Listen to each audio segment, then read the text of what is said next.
And when you acknowledge that sort of the resources that are being consumed, wasted through construction, demolition processes, all of this, and you consider energy and climate change and carbon, etc., through the operation of buildings, the responsibility upon the architects has changed in profile. There is no longer that kind of art for art's sake. We actually have a greater responsibility, and whilst the need for art is there, and make no mistake, there's, our cities need to reflect our aspirations, they need to reflect our society, they need to reflect what is good about human creativity and nature. There is another layer of thinking that has to be brought to architecture in this current world, in these days now, which is a very much a social and an environmental responsibility that cannot be shirked and has to be addressed. And I just want to convince as many young up-and-coming architects as possible to think about architecture as a very, very important role player in the world going forwards, in terms of that responsibility, both in an artistic sense and a scientific sense in terms of performance and everything else. There's an old modernist architecture axiom that talks about form follows function, and I prefer to think in terms of form follows flow. And I think about that in terms of the way the sun energy flows across a site, the way wind flows across a site, water, even people, even money, even all sorts of things. So one can sort of underpin a design in its social, economic, environmental context by considering the various different energies that are flowing and how to harness the power within that in order to generate architectural form and meaning. So it's very much context-based. So I teach, and what I try to impress upon my students is that there's kind of three role players, in essence, in the architect's visualization or understanding of a project, and that would be the physical context of the project. So the piece of the planet whereupon it's going to happen, whether that be urban, rural, or whatever, that piece of earth will have various different attributes and sort of qualities about it. Then there's the brief or the program or the client of the project, and their needs out of the project is a very big design driver that architects can actually use to generate form, obviously. And then there's the architect themselves and what they bring to that process in terms of their identity, their worldview, their philosophies, their creative impulses. So it's sort of a very nice process whereby I see the architect as kind of like a matchmaker between a piece of ground and a client with a need, but that matchmaking happens through a very personal engagement with the project by the architect, bringing their own sensitivities to that project. We have a world now, and we have this thing called climate change, and the reality is that 40% of climate change is actually caused by architects. 40% of the world's energy is used in the operation and maintenance and production of buildings. So I point the finger at architects and I say it's your fault. And then I understand that particularly in South Africa, architecture is being taught the way it was today, the way it was when I was a student. And what I'm saying is that there needs to be a complete and utter paradigm shift in the way that we understand architecture. Once you realize, or you point the finger at architects and say it's your fault, then something has to give, something has to change. So what I'm really sort of quite passionate about is bringing sort of dismantling this ivory tower idea that architects have, that they are these wonderful creators who visualize these beautiful constructs and they get realized. And I think, the way the world is heading is that in actual fact buildings should be designed around a table with a whole bunch of different expertise, including biologists, sociologists, physicists, and as well as engineers and architects and everywhere else. But again, bringing in that sort of systemic understanding of design and problem solving. And it's not really about creating objects anymore. That's like the time for that is gone. Yes, there are huge aesthetic and meaning and identity responsibilities on the architect to create beautiful buildings, but beauty is in the eye of the beholder, and that is a sort of subjective debate that can go on forever. So what you can do is you can justify a design through process, through an understanding of what it is that you're doing and how you arrived at that solution. And provided that there is a sort of a sensitivity and a sensibility about aesthetics and about composition embedded in that understanding, then you should be okay. And that's kind of like where I try and focus my work and try and focus my teaching, that I try and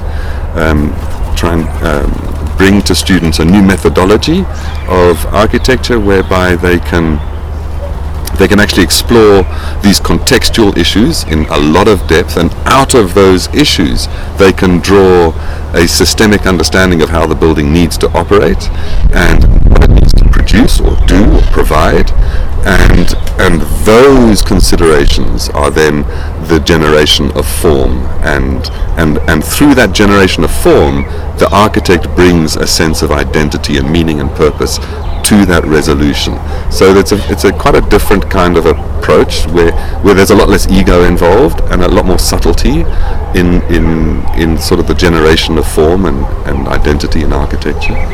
Students are so keen to learn this stuff, and that's in South Africa there just is not the capacity amongst the teaching staff. They don't know.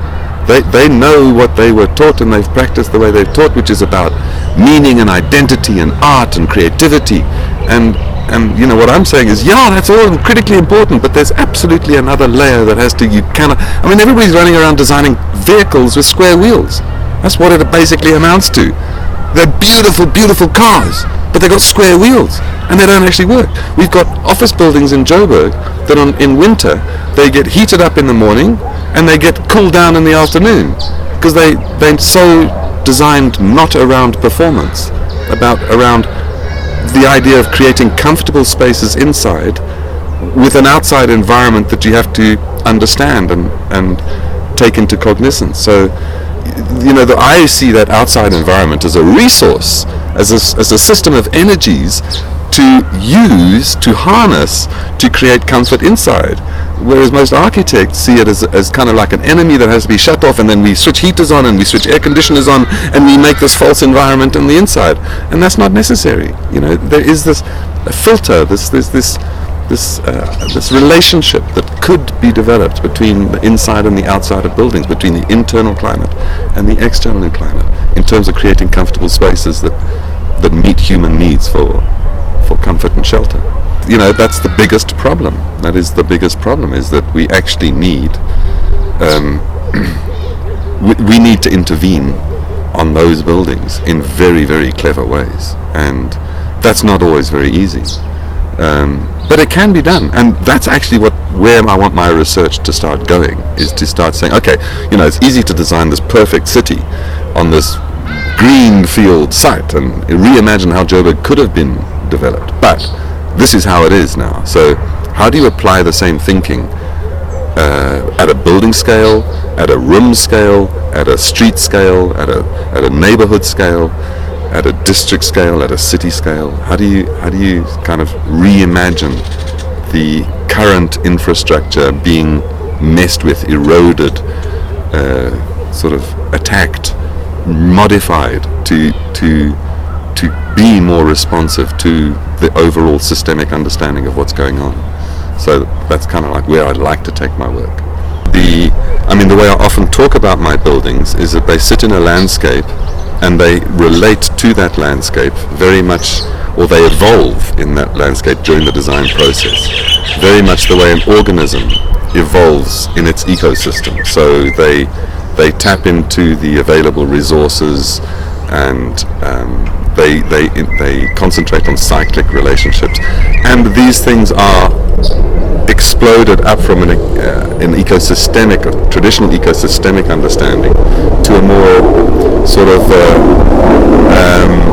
to a more human contextualized ecosystemic understanding. So things like money, aspiration, purpose, meaning form part of that contextual relationship that the building positions itself within and responds to.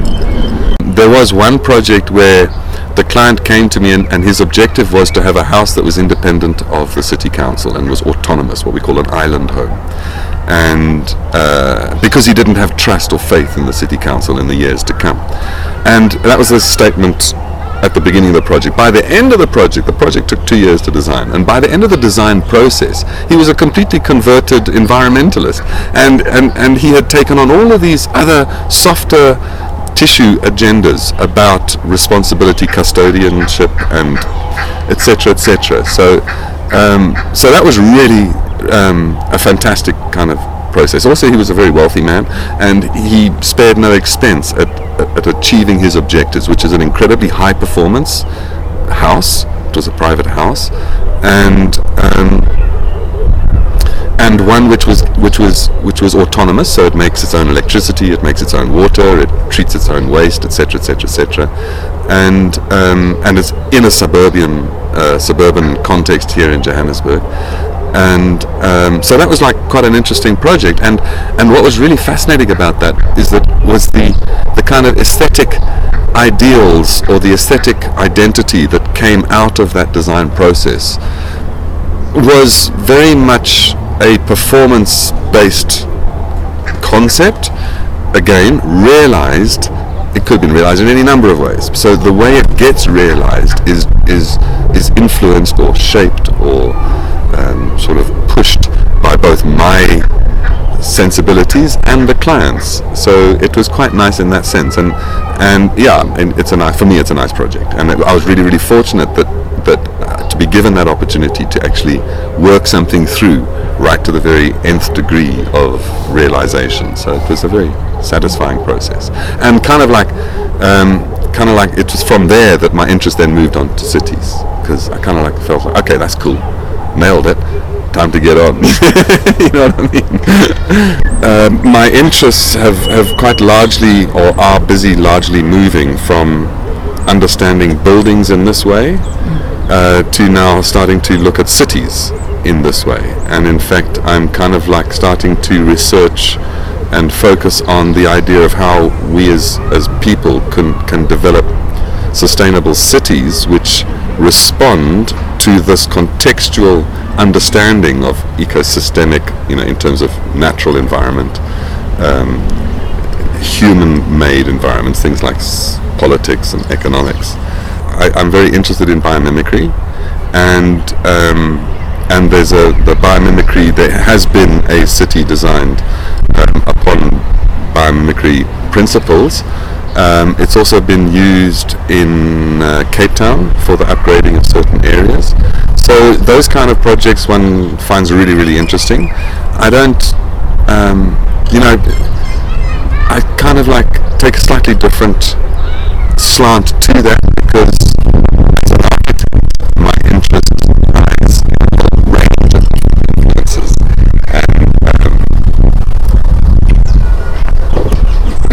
and aspects that drive a design process, whereas biomimicry is really very specifically focused upon a specific kind of methodology, whereas I've kind of developed my own methodology, which would include things like biomimicry, sustainability as understood in various different ways. So I mean, there are lots of architects that I look up to, although I'm notoriously bad at remembering names of projects and people. I mean, Norman Foster is somebody who I think I really sort of kind of like admire the way he approaches projects. Ken Yang, Renzo Piano.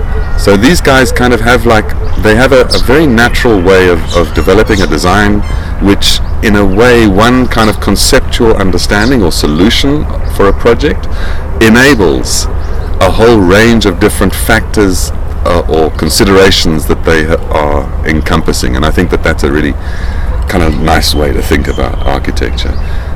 What I really kind of like push against, what I really don't like, is this very sort of form-based, the creative impulse that many architects have to build monuments, basically what I call monuments to their own egos and their own creativity, and these sort of sculpturesque objects. And I don't see architecture as objects in space. I see them as an organism that ties into an ecosystem in a whole range of different ways. And it's very kind of like monodimensional to think of it as an object.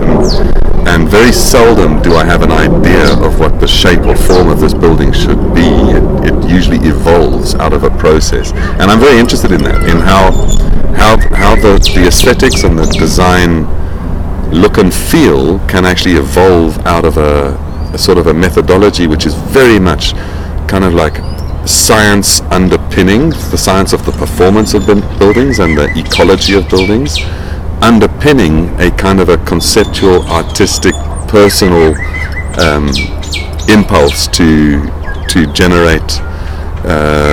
You always have some kind of a personal idea of, the same solution could be solved that way or this way, but you prefer this way because I prefer to think of that in terms of what other options does it open up, what other design opportunities does this option or that option open up. But nevertheless, there's always some kind of materiality or sort of ideology or philosophy or aesthetic that underpins the sort of objectives that you're aiming towards in the design of a building. My whole theory about cities that I'm busy working on basically kind of like looks at ecosystems, natural ecosystems, and how organisms evolve within those ecosystems. And whenever conditions change, you'll see certain species die out, or certain species will proliferate and prosper and flourish up to a certain point, but then when they reach over a critical point and they start actually damaging the ecosystemic whole, they start to die back. So nature has these wonderful sort of self-governing mechanisms. So, and it's basically all built around water. I mean, essentially that's the bottom line of human existence. So, in a physical sense.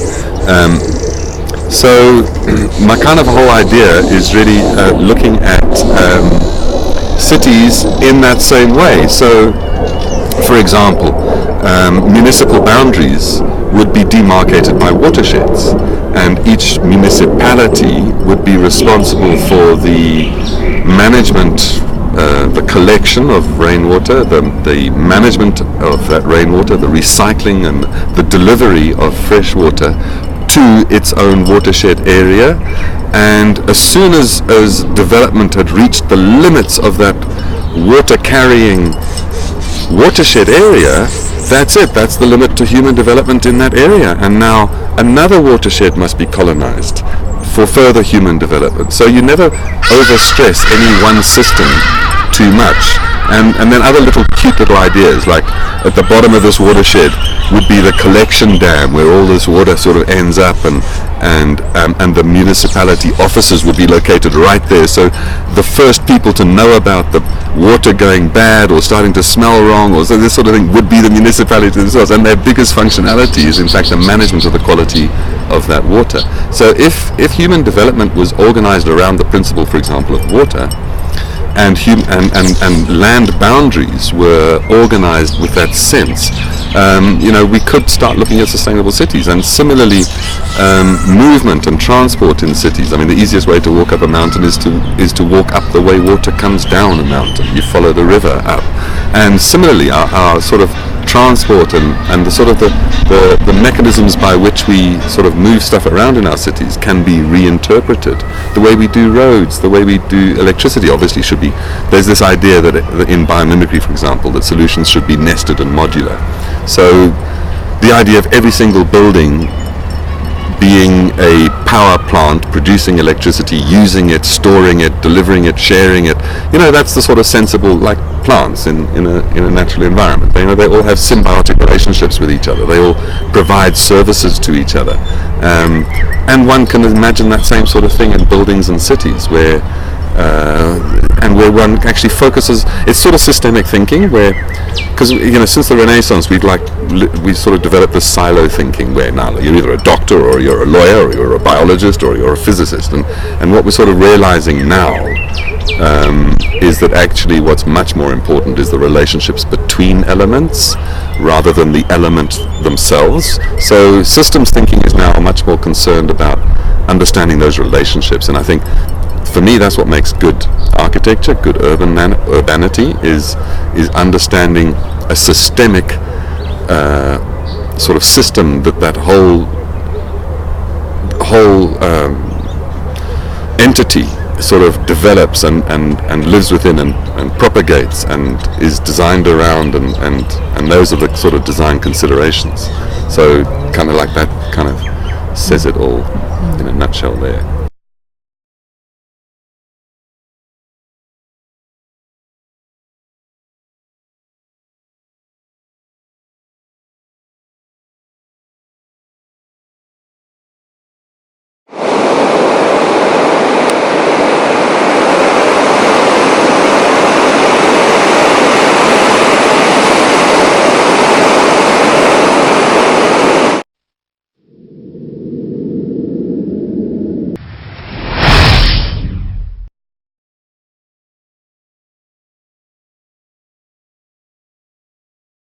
We are from GeoAgro Africa. We do satellite monitoring, crop monitoring through satellite image. We monitor crops on a daily basis, where we can actually tell you if there's any stress on your plants, crops on a daily basis. How do you manage that? How do you tell whether there's stress? We do through infrared imagery. Yes. We can actually, if a plant's in stress, we can actually pick up, when a plant's in stress, it will actually radiate more infrared than a plant that is not under stress. So we can actually pick that up before you know anything about stress on your plant. We can pick that up and actually inform you, go out to that specific place in your crops, and you can actually see what the problem is. What sort of thing would stress your plants? Water, not water, insects, not enough pesticide or fertilizer. There's a lot of differences, a lot of problems. Do pesticides stress a plant quite a lot? Yes, it can stress, but we usually down now doing microbes on plants. We don't use actually pesticides, but we can monitor it.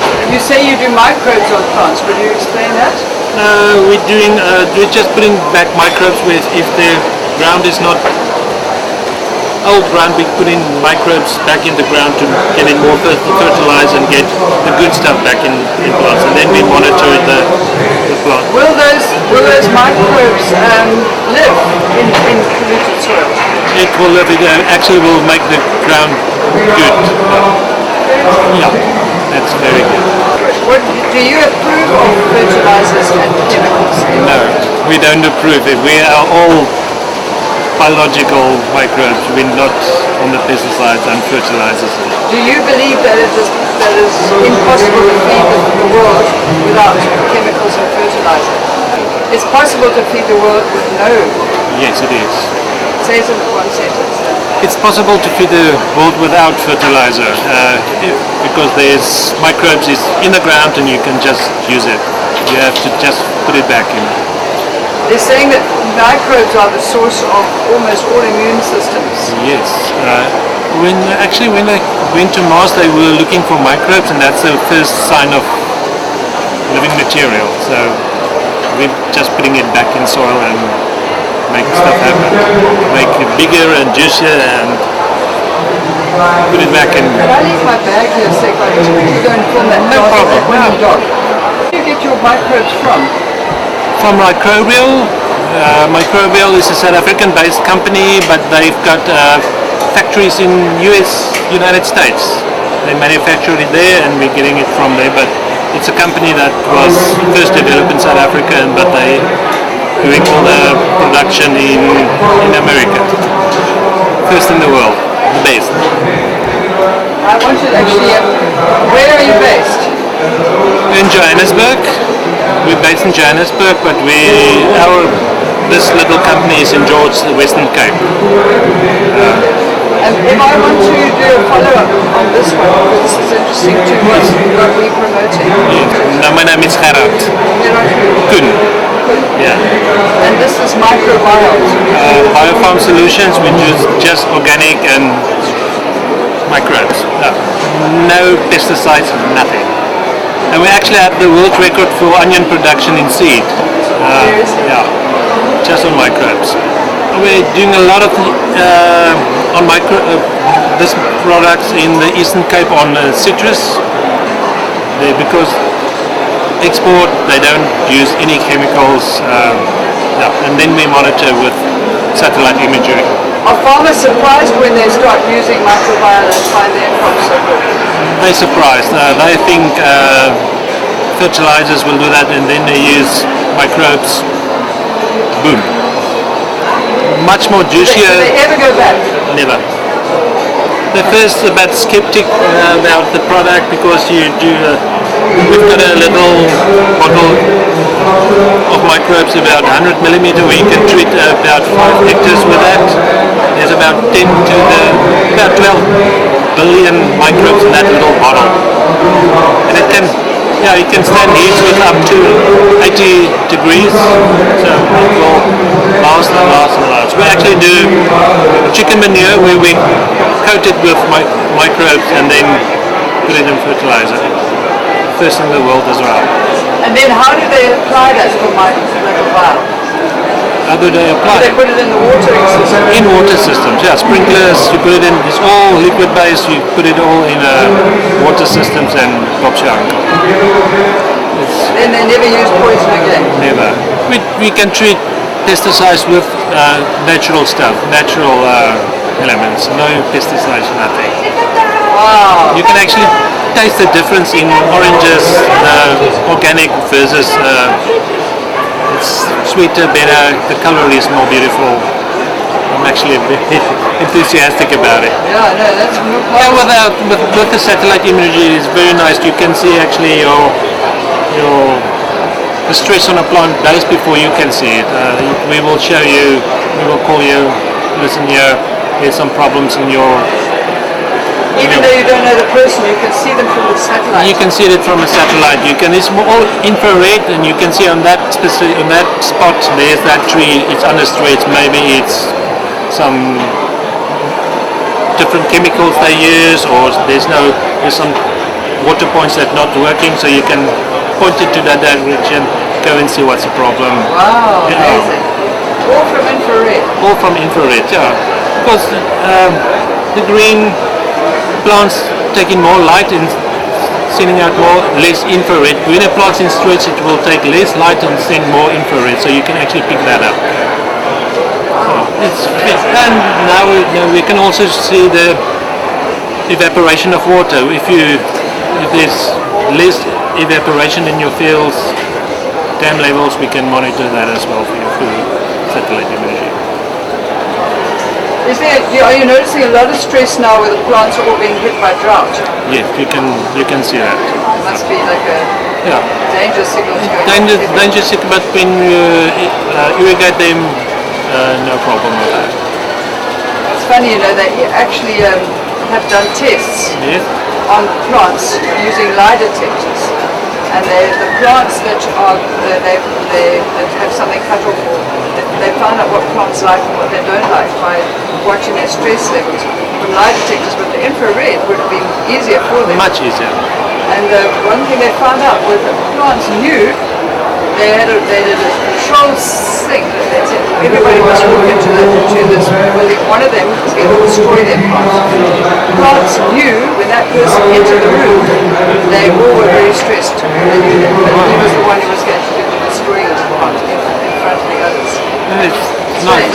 And with this we can do scouting to a specific plant, take pictures of it, upload it to your system, and you can actually see the difference before and after with your satellite imagery. It's nice system to have. I'm going to keep in touch anyway. Definitely, yeah. Actually, my boss too is actually a fundi on microbes. I love working with this GIS software because I'm a farmer of heart and I love doing them, but I'm passionate about ground. Do you grow your own food? Yes, I do. I love doing my own food, plant my own feed stuff. And you reckon it's actually quite easy? It's quite easy. Yeah. You don't need all expensive stuff to grow your own. You've got everything in the ground. You just need to use it. The citrus, oranges. Orange. Let me just go back. Problem on your orange, there was a. It was called Phytophthora. It's like a. What do you call it? Sickness on your trees. That little. And that little was. There was no irrigation. It was problem with your irrigation pipe. So you can actually pick that up on your satellite imagery. Just let me show you this.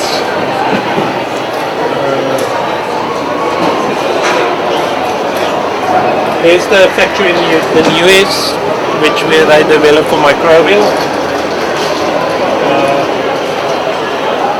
All the microbes, the whole factory. It's all in America, but actually, I'm not in. What can I say about that? Passionate.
Keep away pests from the countries, and they don't have to spray them. Yes, and that's companion planting, and they put Companion marigolds planting, yeah. and calendulas. And I mean, I don't know about those dianthus, but look at those extraordinary artichokes there. Yeah, amazing. Older, like the young guys, are very ignorant. Yeah. But the older, yeah. But he probably prefer a few Zimbabweans because he can speak Shona and local Zimbabwe.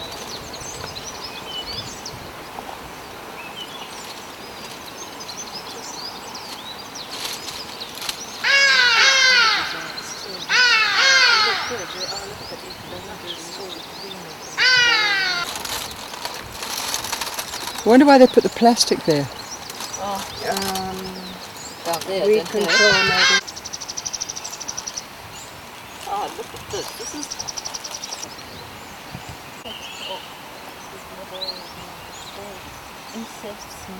This is a insect wall, or an animal wall, that is so clever. It's based on the hedgerows in England, or I suppose in Europe. Yeah. And each of those sort of areas could be a little house for wild mice, or insects and bees, and I suppose maybe not bees, but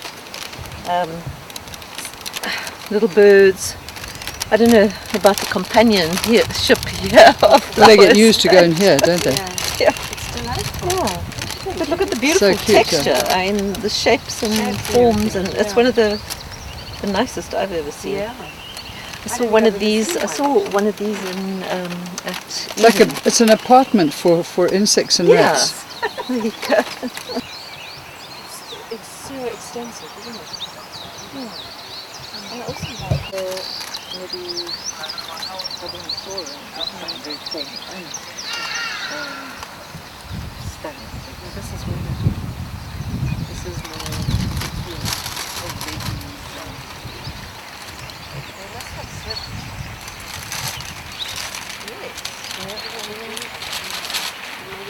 the thing that flowers that are planted at Monkey Valley entrance.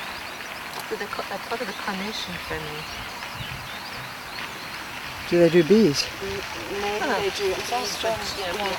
And pansies, they're also the edible flowers. So like this organic, beautiful organic salad. And I put this in front, but it's all to be eaten, and then it attracts the pollinators. And then maybe instead of the vegetables, they go for the flowers and actually pollinate and create the abundance. It is a strange one, but they're being edible flowers. I think the dianthus.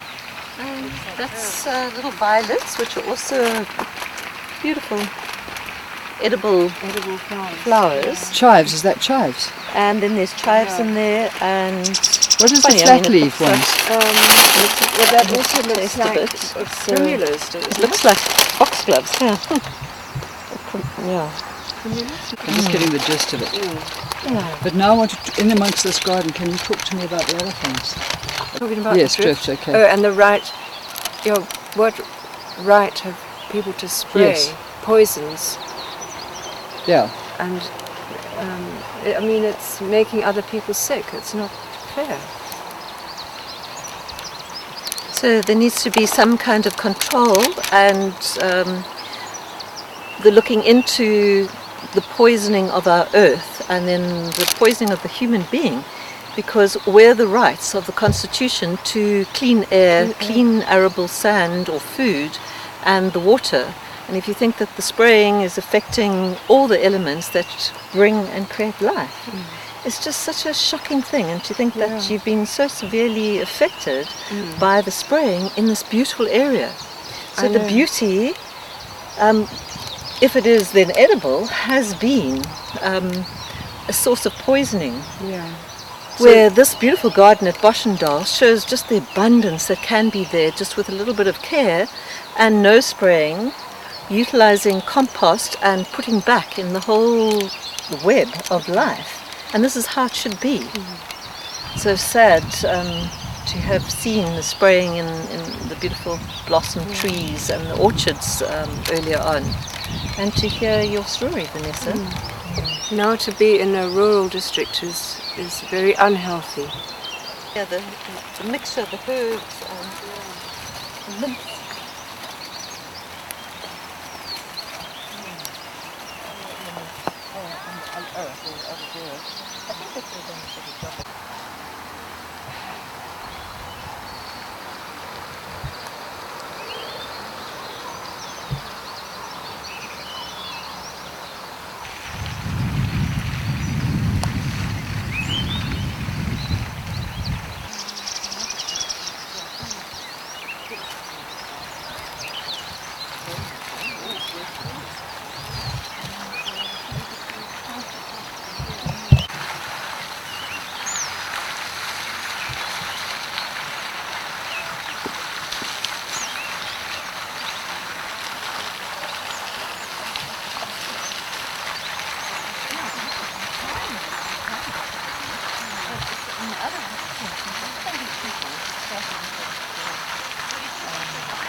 Pepino.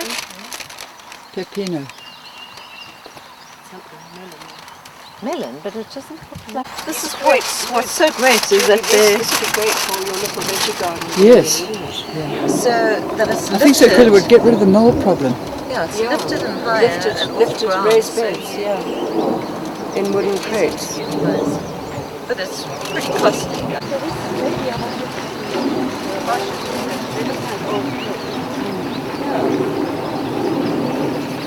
I've seen this before. The Pinot melons. And these are one of the companion plants that are used to keep the insects away, and they're really good for making poultices and anti-inflammatory. Yes, a calendula. Also for eating. So Probably some in the pack here. Pansy, little pansies in the organic salad. And there's lavender that can be eaten, such an amazing healer. And there's just the little petals of the calendula. And yeah, the dianthuses over here. So you have a very beautiful looking salad, but they've all got their own healing spirit within their colour, within the vibration of the plants. They have different qualities.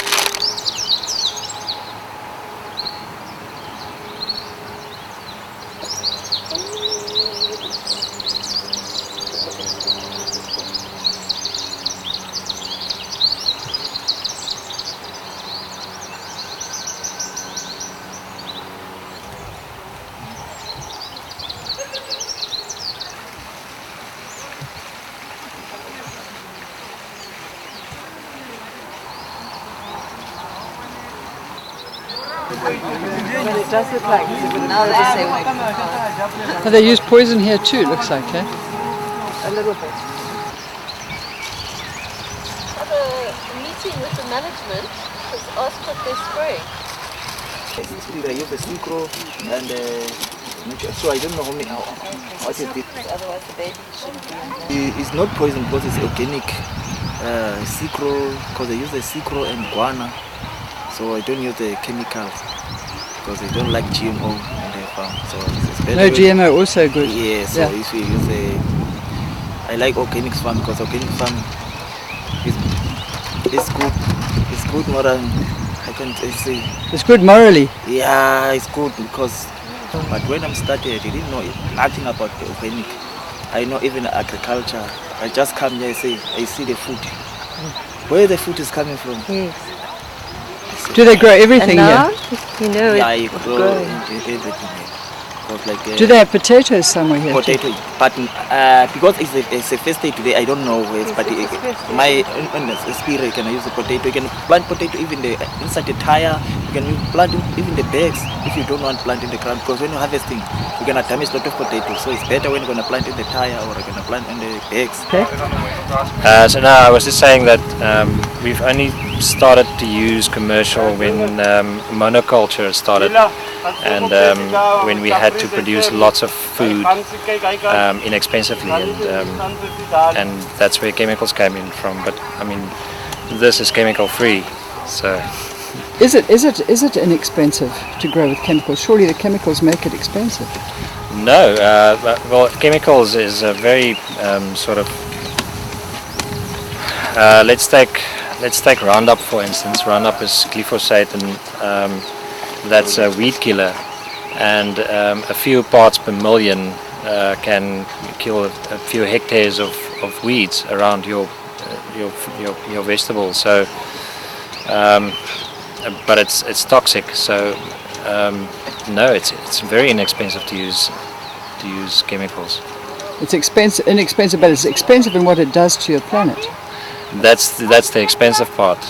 But I mean, the past few years, there's a whole community that's focusing on microbes that's naturally in the soil, and yeah, we're going back to the soil and how it was done, how my grandfather's grandfather did it, and that's, I mean, you can look at the amount of cancer that's available to the, it's astonishing. And that time, my grandfather told me that it was weird if someone got cancer. It was, and now it's everywhere. It's everywhere. So no, the link is easy. And do you think that it's possible to grow enough food for our population without using chemicals? Look, it's we are a very the population has grown and is growing daily, and there's a massive food crisis. But I think if everyone could stand together in a way, if When you think of it, we throw most of the food away. 60% of all food gets thrown away. yeah. Yeah. And a lot of the food then gets turned refined and poisoned by the additives, so then you can't use it anyway. And a lot Yeah. of food is just GM, so what's the Yeah. point of all that food? That's not even nutrition. Yeah, there's enough food for everyone twice over Yes. on this planet, but like you said, if what's happening? I mean, what are we doing wrong? And yeah, it's a difficult one. I think if the key should be if everyone could just maybe stand together and start knowing what's going on in the soil in your backyard, and applying earthworm, for instance, applying earthworm juice to your vegetable garden. I mean, if the plant's healthy, then take for instance the cell wall of a plant. It's made out of a combination of elements, but calcium being the main one. If you look only into your calcium needs of the plant, then it's difficult for diseases and fungi to penetrate the plant, so they just move on, and small insects. So it's basic things. It's science that's going to win this, and knowing your soil and knowing your plants and knowing how it works. And if everyone can get like a base crash course on how it works, then you won't go to your Agrimark and buy something that kills the snails, and obviously then kills the earthworms and kills everything around it, but you've got your one lettuce. I mean, it doesn't make sense. Yeah. And also it ends up in the sea. Now the sea is dying. Nutrient leaching, yeah. 80% of all chemicals and hair shampoos and soaps, everything ends up in the sea. There's a in obviously the sea. You've got that whole conveyor, the plankton conveyor, the chlorophyll. What's that?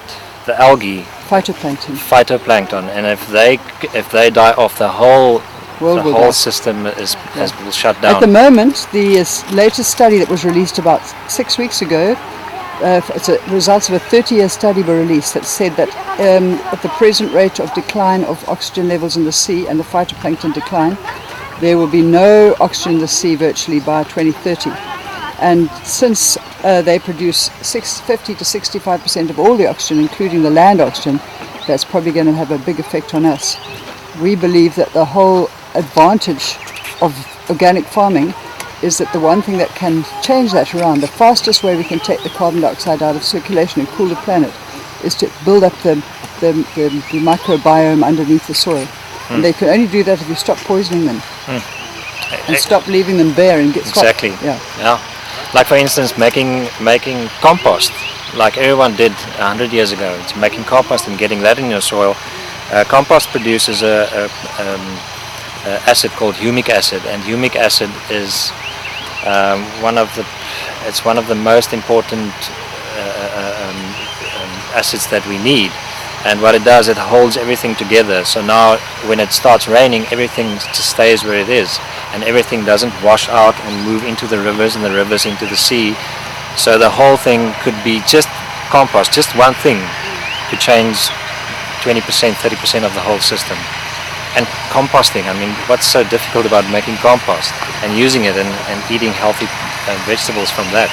It's almost impossible to make compost if you use genetically modified food because it doesn't break down at all.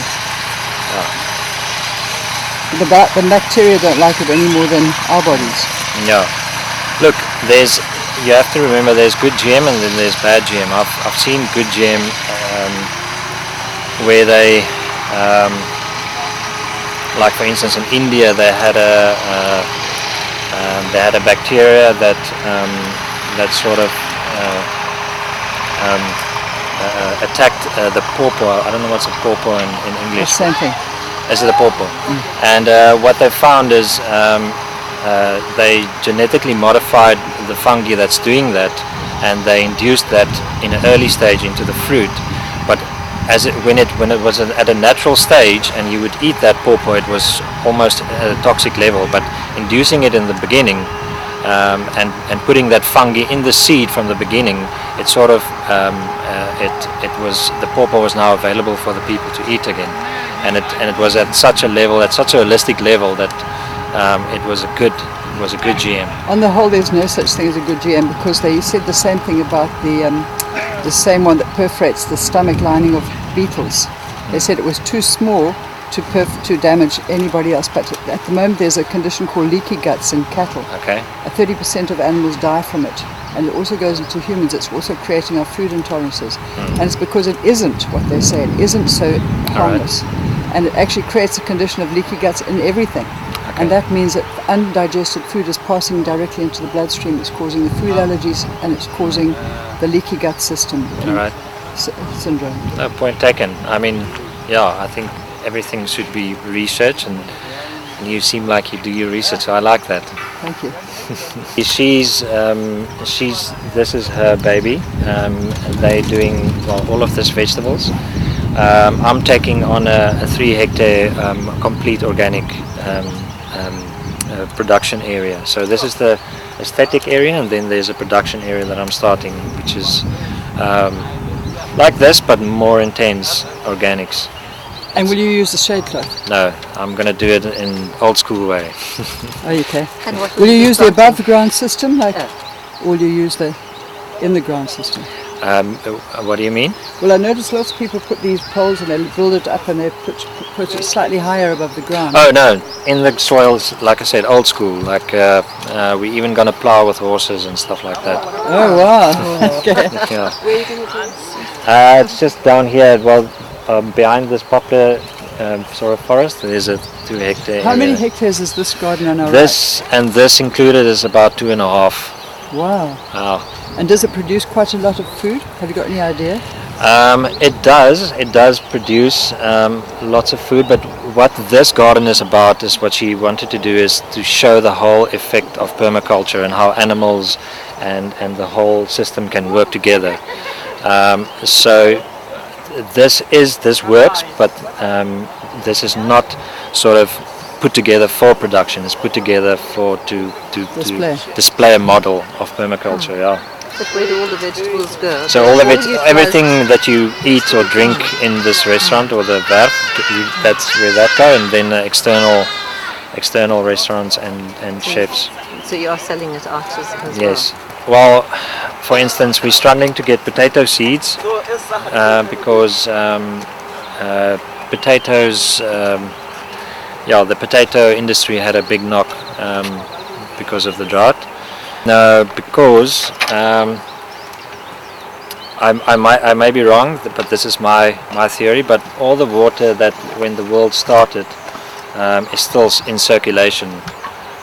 It can't go out, so it moves around. So the water and everything moves around, and I think the water is now going to. There is going to be areas that's going to struggle and become sort of desert-like, but I think there's areas that will get more rain than what they expected to get. The problem is not the weeds and stuff. The problem is a fruit fly that comes in and stings and lays his eggs.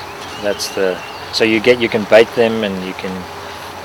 We've actually did a 2-day seminar now with I consider one of the best soil scientists alive, and they and a company called Real IPM. Her name is Jean. Not sure her surname, but her name is Jean, and they're doing amazing work with fungi. So what they're doing is they're growing fungi that attacks insects. So the fungi will literally live off the insects and eat them from the inside and spore, and so you'll have aphids or whatever, and you spray this fungi over them, which is a natural thing, and they sort of sit onto the insect, and they literally just goes into the cracks, the exoskeleton of the animal, and they start just living. And a few days later, that same insect will sit there, but if you look closely, it's sort of almost like when you left bread in the fridge for too long. It's moldy. It's just coming out of the insect, and that is the next step. Is taking biology. And there's no effect on us. It's not going to suddenly become the dreaded killer. It's actually going to make you. It's almost a biotic. So no, it's a good thing. So that's where we're moving to. What people sometimes don't understand, that there's I myself, I'm sort of I'm a tree hugger in a way, but we have to embrace science, and there's lots of stuff out there that says no, just mix this and mix this peel with this and spray it there, and But I mean, you're talking about a 200 hectare, 240 hectare fruit system where there's multiple layers of this fly. So it's really difficult. For the home grower, yes, I can believe that something like that can work. But on a massive scale, and that's why I take my hat off for these guys and for the CEO, which is the main sort of seed planter in us. But what he's doing is he's taking part in a system where we move from the conventional, and we're starting with we've started with pigs, and we're taking this whole thing into what it was, but we're doing it on a massive scale, and we're doing it on a scale that works and that is profitable. That's the main thing, because it's sustainable agriculture. So even Jock, the guy that's responsible for all the fruit trees, he's an amazing guy, and he's following science, and he's moving from biological, and everything is moving. So I'm very excited. We're in a very interesting time, actually. There's still guys out there that does the wrong thing, and sometimes that pays, which is the sad thing.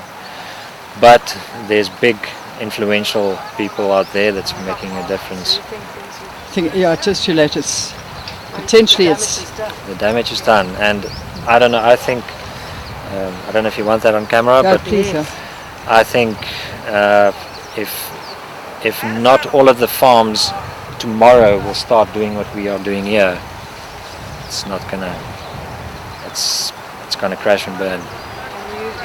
Planet-wide, you're talking about. Yeah. You influence your neighbours. Can you talk to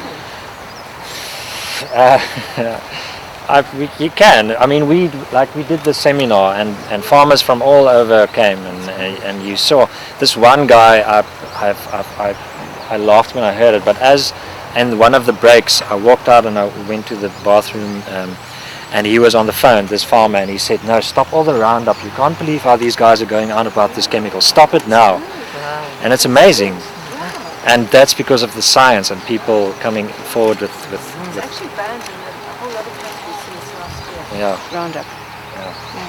That's great. So there are So some it's good moving, things, yeah. but we have to move quick. That's the thing. There's guys that says that we're not going to see 2050. So we need. And that's happening because of the chemicals. Excuse me? And that's happening partly because of the chemicals, because the phytoplankton are affected partly by the heat, but mostly by the chemicals. And put it this way, the heat is coming about because the biome in the soil is going down so fast. Yes. You need the biome here to really thrive. Yeah. And don't know how quickly you can get it back. 7 years is almost too long. You know, you've only got 14. You don't want to take 7 years before it can be organic status.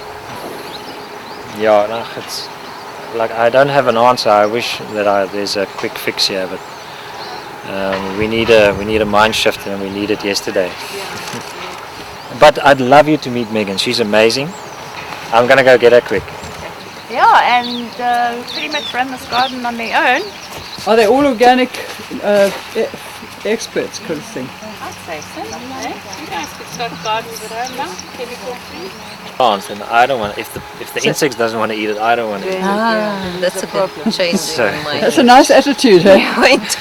I mean, they're obviously more sensitive than I am. So, I think I am more sensitive than they are. So I don't know what it's going to do to my system if they don't want to eat it. Well, that's what GM. You know, GM, the bacteria don't eat it. Her husband is a permaculture farmer. He's actually Mr. Permaculture of Africa, basically, in my opinion. And I film him a lot, you know, because I've been for a long time. He's experienced. Squin, he's doing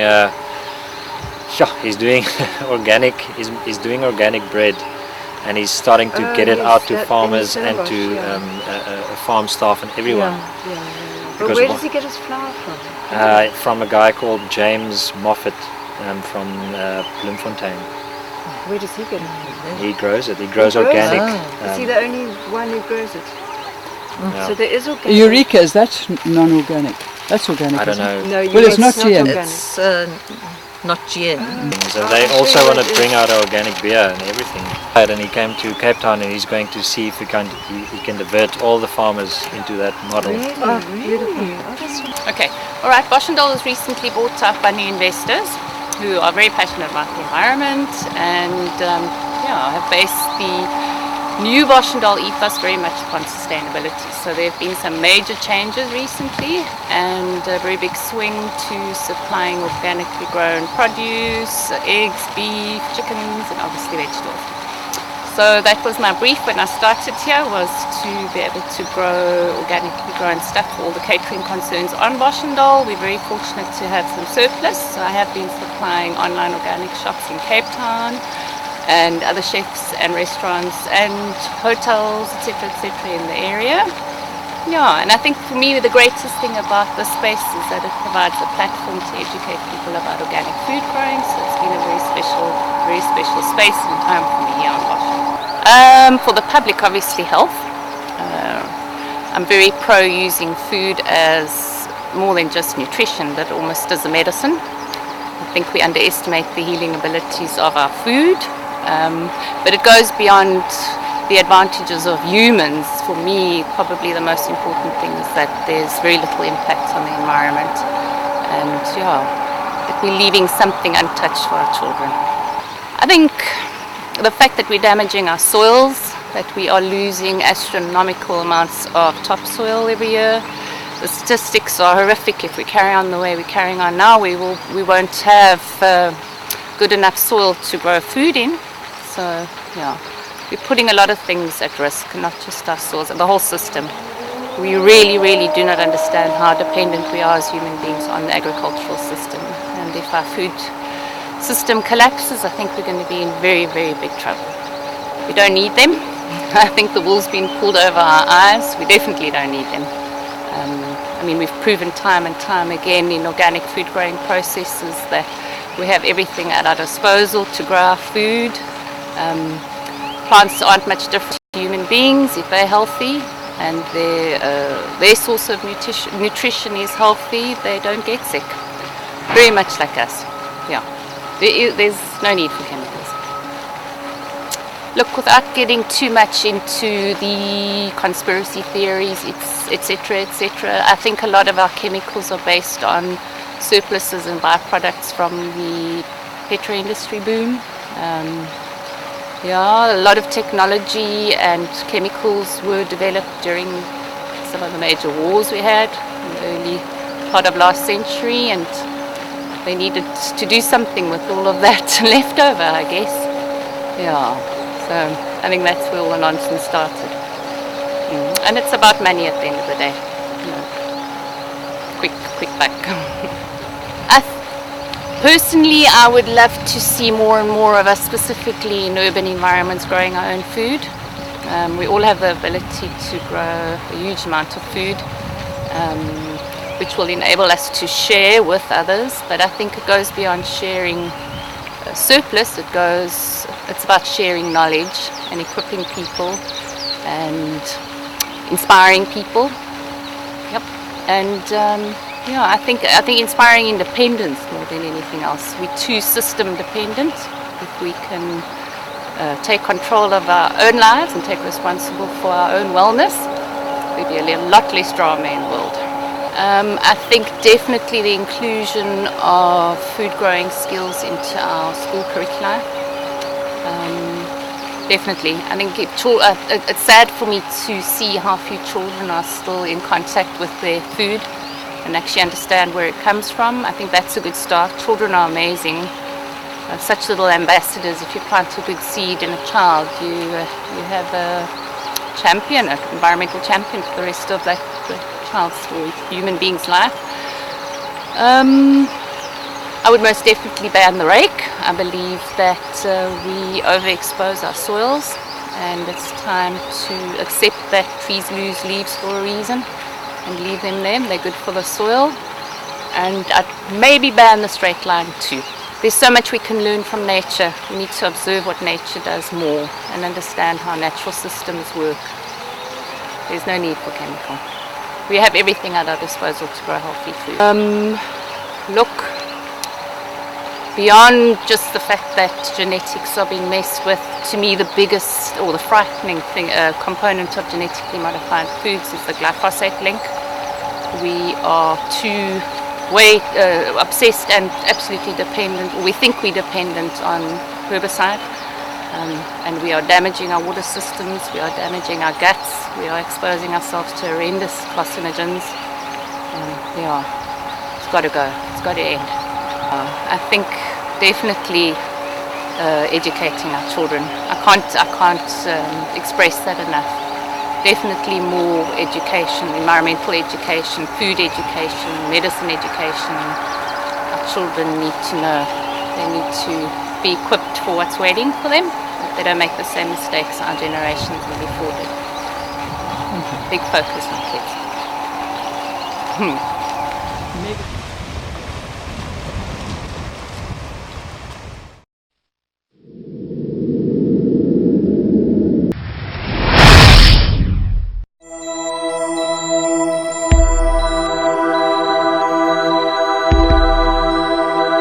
Yesterday I released a document that was in relation to there was a news article came out that the minister was basically trying to play down the costs of solar power. They said that the solar power plants were costing them between 50 and 62 billion over the course of his 20-year contract.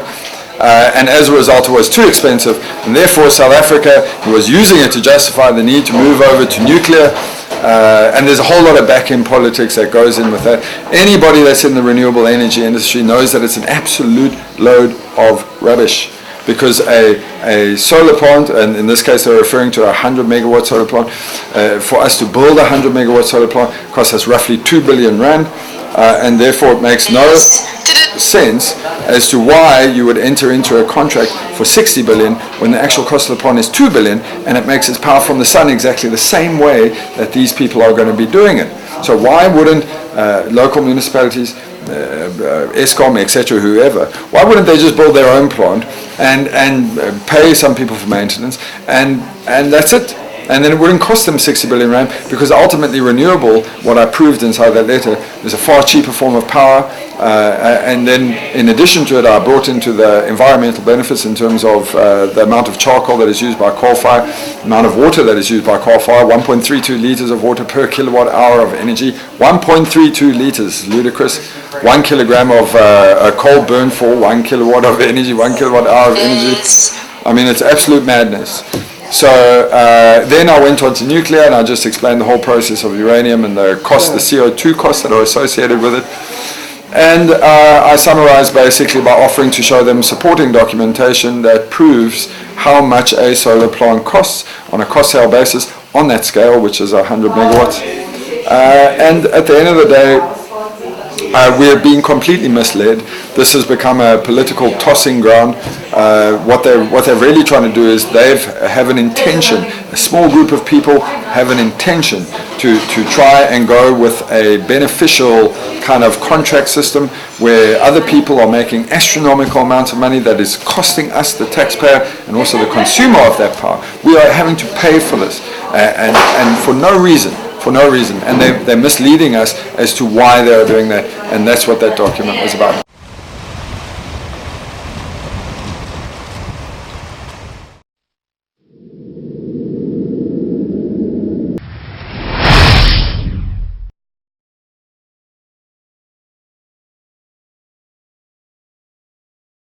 I think it's very important that we have to make sure that we look after the land, the soil, the whole environment, and to save that for the future. We actually borrow, all of us borrow actually the land from our children and from their children. And we have to make sure that we hand it over to them in such a manner that they also can make use of that in a sustainable manner. Are you aware that the amount of oxygen they've just completed, because we do a lot of research for Mother Channel television, and are you aware that there is going to be a 30-year study has just been concluded that says that the diminishing oxygen levels in the sea caused by increasing heat and increasing pollution, and that therefore the killing the phytoplankton, the little small plants in the sea, that means that there's going to be no oxygen in the sea virtually by the year 2030. Now, I was not aware of that study, so this is for me something I heard of it today now from you, so I'm not aware of that. Do you mind if I contact you again once I've shown you the study and then you see if you've got any ideas? Yeah, for sure, we can discuss it once again. I came from Pretoria, I'm not from this area, but you are more than welcome to contact us, because for us we have only one purpose as an organization, and that is to try to keep a commercial farmer safe and in production on a sustainable basis on his farm. That is for us the purpose as an organization, and TAU SA is looking for that, and everything that can make a positive contribution to that, we will actually support that, and if it's negative, we will try to address it and looking for a solution. Now, I think that the biggest asset that any government in these days in the world they do have is a commercial farmer in production. In South Africa, 67% of our population is already urbanized, and therefore we need for sure commercial farmers to make sure that they produce food for the market, and that should be on a sustainable basis, and that is something that you should bring into balance. That should be profitable for them, but they also should have to look after the land, the soil, the water, to make sure that it will be there next year again, that we can produce food again. And that is the most important thing for us as farmers, and it is for us a privilege to be in that section of the economy to make that contribution. Are you yourself a farmer? I used to be one. At this stage I'm only a small-scale farmer, but I'm full-time in the organization. Thank you very much. Pleasure.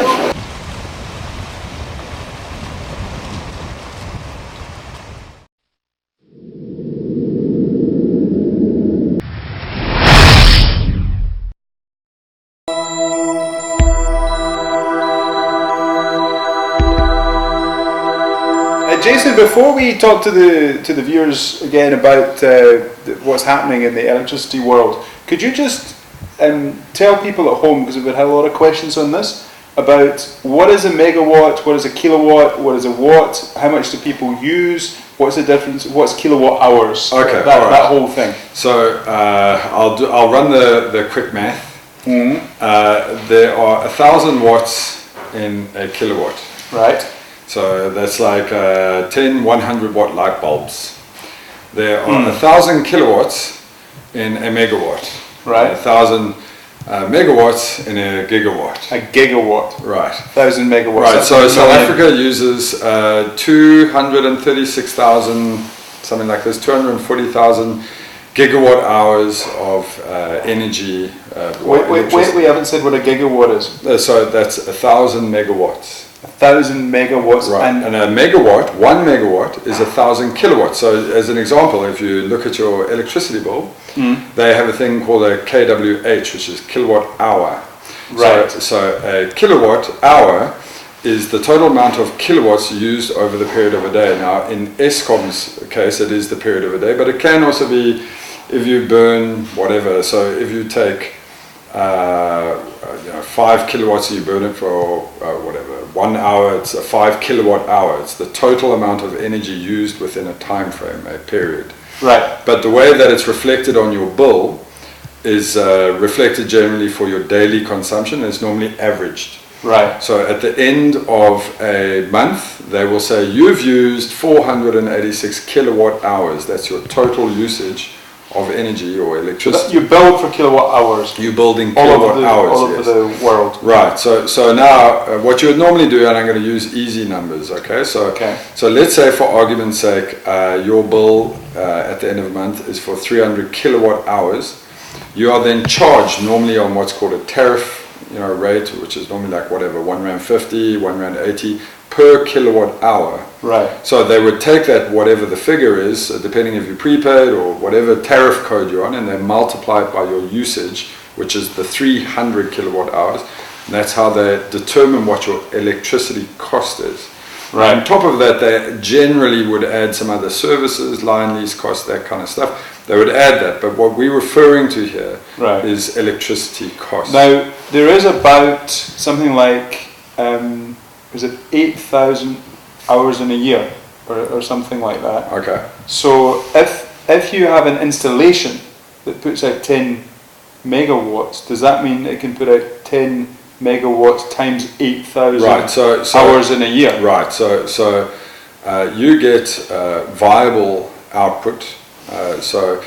A 10, for instance, a 10 megawatt, or let's use something smaller, a 10 kilowatt or whatever, any size of solar array. Right. It will have what we call peak generation, which is over your primary arc in terms of sunlight. Generally, the rule is 15% before those hours, 15% after those hours. Is not full production. Right. So to get slightly more technical, a solar panel is rated by something called a STC, which is a standard test condition. Okay. And what that means is, if you have a 250 watt solar panel, what they do is they lay it over a sunbed, and that sunbed puts out 1,000 watts per square meter.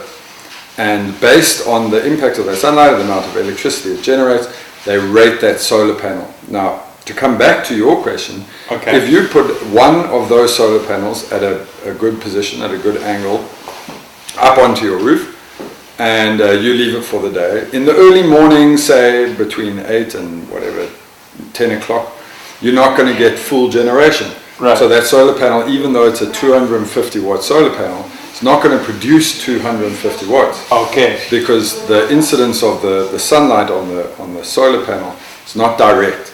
So it will underproduce. It will maybe do whatever, 180 watts or all the way down to zero. So when you get the just to kind of... So to come back to your original okay, question, okay. Inside of a day, we as renewable energy people, we take what's called an engineering norm, which is we always work with 5.5 hours. So when we've got a 250 watt solar panel, that is what it does at the peak of sunlight. Yeah. But it might be less at different times of the day. Correct, yeah. But to return that to our original question about kilowatt hours per year, right, and the relationship between a certain installation and the number of kilowatt hours. Right. So kilowatts to kilowatt hours. People want to understand what's the difference. How does that work? Right. So when they talk about 100 megawatts, it's what we call about 100 megawatts deployed, meaning that they'll put up. Okay, so put it in easier terms, but they'll put up 100 megawatts of solar panels on the ground. Right. They're not telling you how much it's going to produce for the day. They're not saying. So the expectation generally would be is that you should pick up 550 megawatts or half a gigawatt of output from a 100 megawatt plant. So there's a difference. Numbers again. There's a 100 megawatt. So if you've got 100, we work on a standard saying that even though the sun comes up in its daytime for you, right, from whatever 7 in the morning and at 7 at night it goes down, and that's right, 12 hours. We don't calculate based on 12 hours. In areas like Dar or these kind of areas, you can calculate on 6 hours or 6.5 hours or whatever. But what I'm trying to say is that we always calculate on a minimum standard, which is normally 5.5 hours. Okay. So when I design a 100 megawatt array, my expectation is for it to work for 5.5 hours of the day at full production. And that would be how many kilowatt hours then? So if you had 100 megawatt megawatts that was producing at 5.5 hours, you'd have 550 megawatts. Right, okay, got it. But that, because there's 1,000 megawatts in a gigawatt, it's the same thing as saying it's just over half a gigawatt. Right. But that's production. So but what they're talking about in the newspaper, which is why we're having this discussion, is they're talking about a 100 megawatt plant, and what that means is 100 megawatts deployed. Right. So on the ground, if it's 10 solar panel, 10 or whatever, if it's 4 250 watt solar panels, that's a kilowatt deployed. Okay. If it's whatever, it's what you put on the ground, and there's nothing to do with how much power it makes. Now, what the minister was referring to, and what NERSA was referring to in that article, was they were saying that we have been bound by a power purchase agreement, which is what the IPP is. It's the power purchase, it's power purchase agreement, PPA. And what it is they are bound at a certain rate. So a developer comes to the minister, says, "Hello, minister, I'm responding to your bid, and we're going to put out this bid, and we're going to offer you electricity at R1.05 right, per kilowatt hour, right, or per whatever, with R2.80 per kilowatt, or whatever their value is." Right. So they are basically selling electricity to Eskom. Eskom then signs an agreement saying, I accept that and I will utilize that and I can on-sell that. Okay. And on the production of that electricity, if it was nuclear or if it was coal, how would the whole kilowatt hour thing work with the... Right, so they do exactly the same thing. So you don't judge okay, so first of all nuclear, coal, petroleum, natural gas, all of them, they all use steam turbines.